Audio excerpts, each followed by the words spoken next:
സുചേട്ടാ നമസ്കാരം. നമസ്കാരം. സുചേട്ടാ, കഴിഞ്ഞ ദിവസം പാക് പ്രസിഡന്റ് സർദാരിയുടെ ഒരു വലിയ പ്രസ്താവന വന്നിരുന്നു. അതായത് ഞങ്ങൾ ചർച്ചയ്ക്ക് തയ്യാറാണ് എന്നാണ് സർദാരി പറഞ്ഞിരുന്നത്. എന്തിന് ചർച്ചയ്ക്ക് തയ്യാറാണ്, ആരുമായി ചർച്ചയ്ക്ക് തയ്യാറാണ് എന്നുള്ള ചോദ്യം ചോദിച്ചപ്പോൾ സർദാരി പ്രധാനമായിട്ടും പറഞ്ഞത് ഇന്ത്യയുമായിട്ട് ഞങ്ങൾ ചർച്ചയ്ക്ക് തയ്യാറാണ്. അപ്പം നമ്മൾ പ്രധാനമായിട്ട് വിചാരിക്കുന്നത് എന്തിനാണ് ഇന്ത്യയുമായിട്ട് ഈ സാഹചര്യത്തിൽ, എന്താണ് ഇപ്പൊ പ്രശ്നം? സർദാരി അപ്പൊ പറഞ്ഞു ഇന്ത്യ ഒരു യുദ്ധത്തിന് തയ്യാറെടുക്കുകയാണ്, ഞങ്ങളുമായിട്ട് യുദ്ധത്തിന് തയ്യാറെടുക്കുകയാണ്, ഇനിയും ഞങ്ങൾക്ക് അടികൊള്ളാൻ വയ്യ, അതുകൊണ്ട് ഞങ്ങൾ ചർച്ചയ്ക്ക് വരാം. അതായത് ഇന്ത്യ ഒന്ന് ഭയപ്പെടുത്തിയതേ ഉള്ളൂ. ഇന്ത്യ ഇപ്പോൾ സംയുക്ത സൈനികാഭ്യാസം നമ്മുടെ അതിർത്തിയിൽ നടത്തിയല്ലോ. അപ്പോൾ അതുമായിട്ട് ബന്ധപ്പെട്ട് ഒന്നാമത് അഫ്ഗാനിസ്ഥാനും പാകിസ്ഥാനുമായിട്ട് യുദ്ധം നടക്കുന്നു. ഇറാനാണെങ്കിൽ പല രാജ്യങ്ങളെ അടിച്ചുകൊണ്ടിരിക്കുന്നു, ഒരു റെജീം ചേഞ്ചിനായി തയ്യാറെടുക്കുന്നു. ഈ ഒരു സാഹചര്യത്തിൽ ഖ്വാജ ആസിഫ്, നമ്മുടെ നായകൻ, വീണ്ടും ഒരു പുതിയ പ്രസ്താവനയായിട്ട് രംഗത്തെത്തിയിരിക്കുകയാണ്. പക്ഷെ ആ പ്രസ്താവനയിൽ കഴമ്പുണ്ട്. ഖ്വാജ ആസിഫ് പറയുന്നത് നമ്മളെ വളഞ്ഞു കഴിഞ്ഞു എന്നാണ് ഖ്വാജ ആസിഫ് പറയുന്നത്. ഇത് ഇന്ത്യയും അഫ്ഗാനിസ്ഥാനും ഇസ്രയേലും ചേർന്നുള്ള ഒരു വലിയ നീക്കമാണ് നടന്നുകൊണ്ടിരിക്കുന്നത്. ഇറാനിൽ നടക്കുന്ന യുദ്ധം എന്ന് പറയുന്നത് ഇന്ത്യക്ക് ഏറ്റവും അനുകൂല സാഹചര്യം ഒരുക്കാനായി ഇസ്രായേൽ നടത്തുന്ന സയനിസ്റ്റുകളുടെ ഒരു വലിയ നീക്കമാണ് എന്നാണ് ഖ്വാജ ആസിഫ് പറയുന്നത്. എല്ലാ മുസ്ലിം രാഷ്ട്രങ്ങളെയും ഇതുപോലെയാണ് ഇസ്രായേലെ തകർത്തുകൊണ്ടിരിക്കുന്നത്, ഡയറക്ട്ലി ഓർ ഇൻഡയറക്ട്ലി. ഇതാണ് ഇസ്രായേലിന്റെ പ്രവർത്തനം എന്ന് പറയുന്നു. യഥാർത്ഥത്തിൽ ഈ ഖ്വാജ ആസിഫ് എന്താണ് ഉദ്ദേശിക്കുന്നത്? ഇറാനിൽ അമേരിക്കയും ഇസ്രായേലും തമ്മിൽ യുദ്ധം നടത്തിയാൽ എങ്ങനെയാണ് പാകിസ്ഥാനെ വളയാനായി സാധിക്കുന്നത്? അഫ്ഗാനിസ്ഥാനും പാകിസ്ഥാനുമായിട്ട് ഇപ്പോൾ യുദ്ധം നടക്കുന്നുണ്ട്, അതിന്റെ ഒരു സാഹചര്യം നമുക്കറിയാം. അതിന്റെ പിന്നിലും ഇസ്രായേലും ഇന്ത്യയുമാണ്. ഇത് ധനുഷ് വളരെ നല്ലൊരു ചോദ്യമാണ് ചോദിച്ചത്. സ്വാഭാവികമായിട്ടും എല്ലാവർക്കും ചോദിക്കാൻ സംശയം വരും, എങ്ങനെയാണ് ഇറാനെ ആക്രമിച്ചാൽ ഇന്ത്യക്ക് ഗുണമാകുന്നത് എന്ന്. ഇവിടെ നമ്മൾ ശ്രദ്ധിക്കേണ്ട ഒരു കാര്യമുണ്ട്. ഇസ്രയേൽ വളരെ നേരത്തെ തന്നെ പ്രഖ്യാപിച്ചിട്ടുള്ള അവരുടെ ശത്രു രാജ്യങ്ങളിൽ ഒന്ന് പാകിസ്ഥാനാണ്. അവർ മുൻപ് പറഞ്ഞിരുന്ന ബെഞ്ചമിൻ നെതന്യാഹു, എനിക്ക് തോന്നുന്നു 1 വർഷം മുമ്പ് അദ്ദേഹം പറഞ്ഞൊരു പ്രസ്താവന പറഞ്ഞു, ഇറാനാണ് ഞങ്ങളുടെ അടുത്ത ലക്ഷ്യം, അത് കഴിഞ്ഞാൽ ഞങ്ങളുടെ അടുത്ത ലക്ഷ്യം പാകിസ്ഥാനാണ് എന്ന്. ഇത് അദ്ദേഹം രഹസ്യമായി പറഞ്ഞതല്ല, വളരെ പരസ്യമായി തന്നെ പാകിസ്ഥാന്റെ പേരെടുത്ത് പറഞ്ഞതാണ്. കാരണം പാകിസ്ഥാൻ ആണവരാഷ്ട്രമായി ഉയർന്നു വരുന്നു. അതായത് ഇസ്ലാമിക ലോകത്ത് ഒരേ ഒരു ആണവരാജ്യമേ ഉള്ളൂ, അത് ഉയർന്നു വരുന്നു. ഇപ്പൊ ഇറാനെ അടിച്ചത് ആണവരാജ്യത്തിന്റെ പേരിലാണ് ഇറാനെ അടിച്ചതെന്നും കൂടെ നമ്മൾ ആലോചിക്കണം, അവർ ആണവരാജ്യം ആകാതിരിക്കാൻ. രണ്ടാമത്തെ കാര്യം എന്ന് പറഞ്ഞു കഴിഞ്ഞാല്, സ്വാഭാവികമായി തന്നെ ഈ ഹമാസ് ഉൾപ്പെടെയുള്ളവർക്ക് ഈ പാകിസ്ഥാനിലാണ് താവളം, ഭീകരവാദത്തിന്റെ താവളം. അപ്പൊ അത് തകർക്കുക എന്നുള്ളതാണ്. അപ്പൊ ഇറാൻ ഒതുങ്ങിയാൽ ഇസ്രായേലിന്റെ അടുത്ത ലക്ഷ്യം പാകിസ്ഥാൻ തന്നെയാണ്, അതിനകത്ത് വേറെ ഡൗട്ട് ഒന്നുമില്ല. ഇനി അതിനിടയ്ക്ക് തുർക്കിക്ക് എന്തെങ്കിലും പണി കിട്ടുമോ എന്നുള്ളത് അറിയില്ല, പക്ഷെ ഇനി അടുത്തത് പാകിസ്ഥാൻ തന്നെയാണ്. കാരണം ഇതൊരു അവരുടെ ഒരു പ്രഖ്യാപിത അജണ്ടയാണത്. അപ്പോ അതിനിപ്പോ അവർ പറയുന്നത്, ഇസ്രായേലിനെ സംബന്ധിച്ച് അവർക്ക് ഇവിടെ വന്ന് അടിച്ചിട്ട് പോകാനുള്ള ഏറ്റവും ഒരു പോരായ്മ എന്തായിരുന്നു ചോദിച്ചു കഴിഞ്ഞാൽ, അവർക്ക് ഒരു വിമാനത്തിൽ ഈ പാകിസ്ഥാൻ വരെ എത്തി ആക്രമണം നടത്തി തിരിച്ചു പോകാൻ ചില പരിമിതികളുണ്ട്.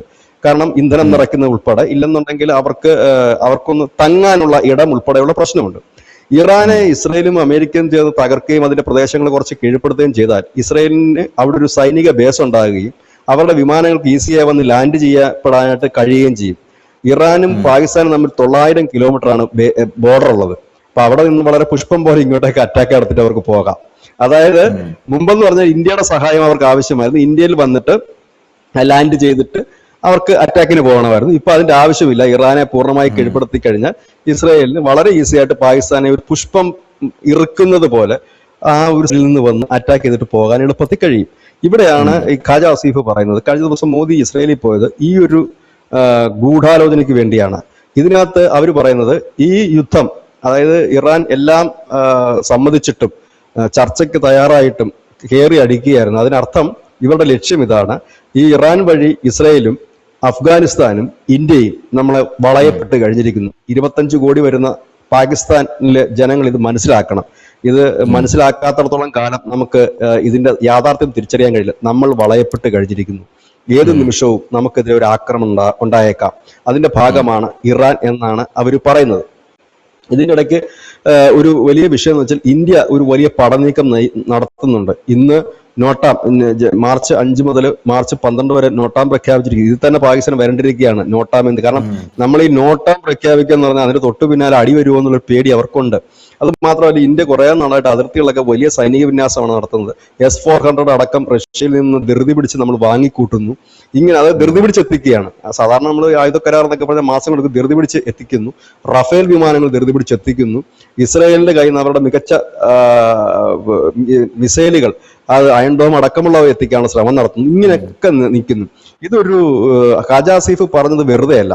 നമ്മൾ ലോജിക്കലി ചിന്തിച്ചു കഴിഞ്ഞാൽ അതിനൊരു സാധ്യത വളരെ കൂടുതലാണ്. കാരണം ഇസ്രായേലിനെ സംബന്ധിച്ച് മിഡിൽ ഈസ്റ്റിൽ അവർക്കൊരു സ്പേസ് ഇല്ല. അവരുടെ യുദ്ധവിമാനങ്ങൾക്ക് വന്നിറങ്ങിയിട്ട് അറ്റാക്ക് ചെയ്യാൻ.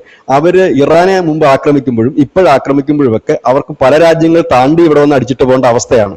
പിന്നെ ഒരുപക്ഷെ അമേരിക്കയുടെ സൈനിക ബേസ് ക്യാമ്പുകൾ ഉപയോഗിക്കാൻ കഴിയുമായിരിക്കും. പക്ഷെ അമേരിക്കയുടെ ബേസ് ക്യാമ്പുകൾ മിഡിൽ ഈസ്റ്റിൽ ഇസ്രായേലിൽ ഉപയോഗിക്കുക എന്ന് പറഞ്ഞാൽ പ്രയാസകരമാണ്. കാരണം ഈ അറബ് രാജ്യങ്ങൾ തമ്മിൽ ഒരു കരാറുണ്ട്. അവരുടെ മണ്ണ് ഒരിക്കലും ഇസ്രായേലിനെ ആക്രമിക്കാനായി വിട്ടുകൊടുക്കില്ല എന്നുള്ളത്. ഈവൻ ജോർദാൻ പോലും അതിൽ വരുന്ന ഒരു രാജ്യമാണ്, വിട്ടുകൊടുക്കില്ല. അപ്പൊ ഇസ്രായേലിന്റെ വിമാനം അവിടെ വരിക എന്ന് പറഞ്ഞാൽ ഇത് അറബ് ലോകത്ത് തന്നെ ഒരു വലിയ വിഷയമായി മാറും. അവിടുത്തെ മുസ്ലിം രാഷ്ട്രങ്ങൾ തന്നെ വലിയ പ്രശ്നം ഉണ്ടാക്കും. ജൂതനൊരിടം ഞങ്ങളെ കൊല്ലാൻ വേണ്ടി ഒരുക്കി കൊടുത്തില്ലെന്ന് വരും. അപ്പൊ അതൊരു ചീത്തപ്പേരാണ്, അത് നടക്കില്ല. അതുകൊണ്ട് ഇസ്രായേലിന് ഒരിക്കലും അങ്ങനെ ഒരു താവളം അവിടെ കിട്ടാനോ ഇവരുടെ വിമാനം വന്ന് ലാൻഡ് ചെയ്യാനോ പിന്നെ അവർക്ക് സൗകര്യപ്രദമായ ഒരു രാജ്യം ഇന്ത്യയാണ്. ഒരു പക്ഷേ ഇപ്പം നരേന്ദ്രമോദി ഇരിക്കുന്നുണ്ട്, അതിനുള്ള സാധ്യതകളുണ്ട് എന്നുള്ളത് മറ്റൊരു യാഥാർത്ഥ്യം.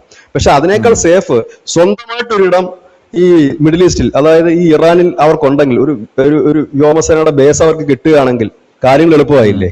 അവരെ സംബന്ധിച്ച് ഉള്ള കാലം മുഴുവൻ ബേസ് വേണ്ട, അവർക്കൊരു ഷോർട്ട് ടൈം മതി. 1-2 വർഷത്തേക്കെങ്കിലും. അഫ്ഗാനിസ്ഥാനിൽ 20 വർഷം അമേരിക്ക സൈനിക ക്യാമ്പൊക്കെ കൊണ്ട് നടന്നല്ലേ. ഇവർക്ക് അത്രയൊന്നും വേണ്ട, കുറച്ച് വർഷങ്ങൾ കൊണ്ട് ചെല്ലുക. എന്നിട്ട് ഈ പാകിസ്ഥാനെ ഇതേ കാരണം തന്നെ അവിടെയും ആപ്ലിക്കബിൾ ആണ്. ആണവായുധമുള്ള രാജ്യമാണ്. അവിടെ തന്നെ ഭീകരവാദം തഴച്ചു വളരുന്നു, ഭീകരവാദത്തിന് പ്രോത്സാഹനം നൽകുന്നു, പണം നൽകുന്നു. അപ്പൊ സ്വാഭാവികമായിട്ട് ആക്രമണത്തിന് കാരണങ്ങളൊന്നും വേണ്ട. കാരണം 1.5 വർഷം മുമ്പ് തന്നെ ഇസ്രായേലിൽ ലിസ്റ്റിട്ട് പ്രഖ്യാപിച്ച രാജ്യമാണ് പാകിസ്ഥാൻ അടിക്കുമെന്നുള്ളത്. ഇറാൻ കഴിഞ്ഞാൽ അടുത്ത പാകിസ്ഥാനാണെന്ന് പറഞ്ഞു കഴിഞ്ഞിട്ടുള്ളതാണ് അവർ. ഇപ്പോഴല്ല പറഞ്ഞത്, 1.5 വർഷം മുമ്പ് പറഞ്ഞത്. അതായത് നമുക്ക് ഗൂഗിളിലൊക്കെ അവൈലബിൾ ആണത്. അപ്പം അങ്ങനെ പറഞ്ഞ് പാകിസ്ഥാന്റെ പേരെടുത്ത് തന്നെ അവർ പറഞ്ഞത്. അപ്പൊ അങ്ങനെ പറഞ്ഞിരിക്കുന്നിടത്താണ് ഈ പാകിസ്ഥാൻ ഭയക്കുന്നത്. അങ്ങനെ വന്നു കഴിഞ്ഞാൽ ചുറ്റോട് ചുറ്റു വരും. പ്രത്യക്ഷത്തിൽ അടി ആരൊക്കെ തമ്മിലായിരിക്കും എന്ന് വെച്ചാൽ ഒന്നുകിൽ ഇന്ത്യയും പാകിസ്ഥാനും, അല്ലെങ്കിൽ അഫ്ഗാനിസ്ഥാനും പാകിസ്ഥാനും. ഇതിൽ ഇന്ത്യ ഭാഗമാകുന്നു. ഇന്ത്യയും പാകിസ്ഥാനുള്ള അടിയിൽ അഫ്ഗാനിസ്ഥാൻ ഭാഗമാകുന്നു. ഇവിടെ ഇസ്രായേലിന്റെ റോൾ എന്താണെന്ന് വെച്ച് കഴിഞ്ഞാൽ ബാക്കിയുള്ള സാങ്കേതിക സൈനിക സഹായങ്ങൾ പുഷ്പം പോലെ അവർക്ക് ചെയ്യാൻ കഴിയും. ഇറാന്റെ ബോർഡറിൽ അവർക്ക് ഒരുപക്ഷെ പാകിസ്ഥാനെ അടിച്ചില്ലെങ്കിൽ പോലും ഒരു ടെൻഷൻ നിലനിർത്താൻ കഴിയും. ഇതാണ് ഈ ഖാജ ആസിഫ് പറയുന്ന ഒരു കാര്യം. അത് ഒരു യാഥാർത്ഥ്യവുമായി അടുത്ത് നിൽക്കുന്നതാണ്, പൊരുത്തപ്പെടുന്നതാണ്. ലോജിക്കലി അത് വളരെ ശരിയായുള്ള കാര്യമാണ്. സാധാരണ ഈ ഖാജ ആസിഫ് വിടുവായത്തരം പറയുമെങ്കിൽ പോലും ചില കാര്യങ്ങളിലൊക്കെ അദ്ദേഹം പറയുന്ന കാര്യങ്ങൾ ഞാൻ മുമ്പും പറയാറുണ്ട്. ഈ ഖാജ ആസിഫ് പറയുന്നതിനെ വെറുതെ നമ്മൾ തമാശയായിട്ട് തള്ളിക്കളയരുതെന്ന്. ഈ അഫ്ഗാനിസ്ഥാനിൽ വ്യോമാക്രമണം നടത്തും, ഞങ്ങൾ തിരിച്ചടിക്കും, ഇപ്പൊ ബോംബിടുമെന്നൊക്കെ പുള്ളി പറഞ്ഞു. ഇവിടെ പലരും അത് ചിരിച്ചേ ഉള്ളൂ. പിന്നെ ഇപ്പൊ നടന്നെന്ന് ചെയ്തില്ലേ അവര്? 2 തവണയും പുള്ളി പ്രഖ്യാപിക്കുകയും പിറ്റേ ദിവസം ബോംബിടുകയായിരുന്നു ചെയ്തിരുന്നത്. അപ്പം അത് നമ്മൾ തള്ളിക്കളയേണ്ടതായിട്ടൊരു ആവശ്യം നമുക്കില്ല. അപ്പൊ ഇത് പറഞ്ഞതെന്ന് വെച്ച് കഴിഞ്ഞാൽ അതിനകത്തൊരു ലോജിക്, ഇപ്പൊ ഒരു രാജ്യങ്ങൾക്കെതിരെ ധനുഷ വെറുതെ ആരോപണങ്ങൾ ഉന്നയിക്കാൻ പറ്റില്ലല്ലോ. അപ്പൊ അതിനൊരു ലോജിക്കലി വശം വേണ്ടേ? അപ്പൊ നമ്മളും അഫ്ഗാനിസ്ഥാനും അല്ലെങ്കിൽ ഇന്ത്യയും താലിബാനും ചേർന്നിട്ടാണ് ഈ പണി മുഴുവൻ ഒപ്പിക്കുന്നതെന്ന് പറഞ്ഞു കഴിഞ്ഞാൽ അതിനൊരു ലോജിക്ക് വശം വേണം. ശരിയാണ്, ഇന്ത്യയും അഫ്ഗാനിസ്ഥാനും തമ്മിൽ ഇപ്പൊ നല്ല ടേംസ് ആണ്. അപ്പം നമുക്ക് ചിലപ്പം ഒന്ന് വിശ്വസിക്കാം, അല്ലെ? ഇപ്പം നമ്മളിപ്പം എന്താണ് പറയുന്നത്, ഈ തീയില്ലാതെ പുകയുണ്ടായില്ല. അപ്പൊ നമ്മൾ എന്തെങ്കിലും ഒരു ചിലപ്പോൾ ബന്ധം സാധാരണ ബന്ധമായിരിക്കാം. അപ്പൊ എന്ത് പറഞ്ഞു കഴിഞ്ഞാൽ അതിനൊരു ലോജിക്ക് വശം ഉണ്ടാകണം, അല്ലെ? അപ്പോ ഇതാണ് നമ്മൾ ബന്ധിപ്പിക്കുക. ഇത് കറക്റ്റായിട്ടാണ് എനിക്ക് തോന്നുന്നത്. കാരണം ഇത് ഞാനിതിനെ കൂട്ടി വായിക്കുന്നത് ഇസ്രായേലിന്റെ പ്രസ്താവന, 1.5 വർഷം മുമ്പ് നടന്ന പ്രസ്താവന, ഇപ്പോൾ ഈ മേഖലയിൽ നടക്കുന്ന നീക്കങ്ങൾ, ഇന്ത്യയുടെ നിലപാടുകൾ, ഇന്ത്യ വളരെ കർശനമായിട്ടുള്ള ചില നീക്കങ്ങളും നിലപാടുകളാണ്. അതായത് മൗനമാണ് ഇപ്പോഴും മോദിയുടെയും കേന്ദ്ര സർക്കാരിന്റെയും ഭാഗത്തുനിന്നുണ്ടായത്. എന്നാൽ നമ്മുടെ പൗരന്മാർക്ക് ആവശ്യമുള്ള നീക്കങ്ങൾ നടത്തുന്നുണ്ട്, സ്റ്റേറ്റ്മെന്റുകൾ നടത്തുന്നുണ്ട്. അതാണ് ഞാൻ ഇപ്പോഴും സംശയം. ഒരുപക്ഷെ വലിയ സാധ്യത ഖാജ ആസിഫ് പറഞ്ഞതിനുണ്ട്. കാരണം ഇറാനെ ആക്രമിച്ചതിന് അത്രയും കാരണങ്ങളോ സമയമോ പോലും വേണ്ട. ഇറാൻ കീഴ്പ്പെട്ട് കഴിഞ്ഞാൽ പാകിസ്ഥാനെ ഇസ്രായേലിനെ അമേരിക്ക ചെയ്യില്ലായിരിക്കും, ഇസ്രായേലിനെ അറ്റാക്ക് ചെയ്യാൻ. കാരണം ഇസ്രായേൽ ചെയ്യുന്ന ഒരു കാര്യത്തിലും അമേരിക്ക തടസ്സം നിൽക്കാറില്ല. കാരണം ഇസ്രായേലിനെ അതിൻ്റെതായ വഴിക്ക് വിട്ടുകൊടുത്തിട്ടുകൊണ്ടാണ് അമേരിക്ക മുമ്പോട്ട് പോകുന്നത്. അതിന് വലിയ സാധ്യതയുണ്ട്. അതാണോ ഇനി വാങ്കേ പറഞ്ഞ കിഴക്ക് നിന്നും? കാരണം ഈ പാകിസ്ഥാൻ, അഫ്ഗാനിസ്ഥാൻ, ഇന്ത്യയുടെ ആക്രമണം എന്ന് പറഞ്ഞാൽ കറക്റ്റ് കിഴക്കിന്റെ തുടക്കമാണ്. കിഴക്കെന്ന് പറയുമ്പോൾ പിന്നെ മലേഷ്യ ആ ഭാഗം, സിംഗപ്പൂർ ആ ഭാഗം, ചൈന അങ്ങോട്ടൊക്കെ പോയി കഴിഞ്ഞാൽ കിഴക്കിന്റെ തുടക്കം ഉണ്ടല്ലോ. സൗത്ത് ഏഷ്യയുടെ തുടക്കങ്ങളാണ് ഈ രാജ്യങ്ങൾ. അപ്പൊ ചിലപ്പോൾ വാങ്കയുടെ പ്രവചനവും ശരിയായി വരാൻ സാധ്യതയുണ്ട്. കാരണം കിഴക്ക് നിന്ന് പടിഞ്ഞാറേക്ക് ഒരു ആക്രമണം ഉണ്ടാകുമെന്നാണല്ലോ പറഞ്ഞത്.